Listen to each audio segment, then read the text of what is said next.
अस्सलाम वालेकुम नाज़रीन, मैं हूँ ज़फ़र खान। 7 हिज न्यूज़ में आपका इस्तकबाल है। शहर हैदराबाद के इलाके जगतगिरी गुट्टा में पुलिस ने गैर कानूनी तौर पर गुटखा जमा करने वाली टोली को गिरफ्तार कर लिया है।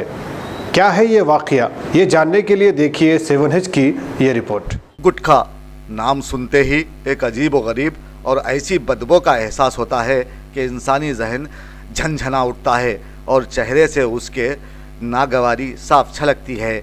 इसे खाने वाले आज भी अपना मुंह नहीं खोल पाते और कई ऐसे भी हैं जो दवाखाने में मुंह के कैंसर से लड़ रहे हैं, जिस पर हुकूमत ने संजीदगी से गौर करने के बाद गुटखे पर पाबंदी लगा दी है। लेकिन कुछ अफराद यहाँ ऐसे भी हैं जो इस कारोबार को जारी रखते हुए करोड़ों कमा रहे हैं। अब उनके पीछे कौन सी ताकत कार फरमा है, इसका पता लगाना पुलिस की जिम्मेदारी है। ऐसे ही एक वाक़ये में पुलिस ने 10 लाख मालियाती गुटखा और तंबाकू के पैकेट्स को जब्त कर लिया है।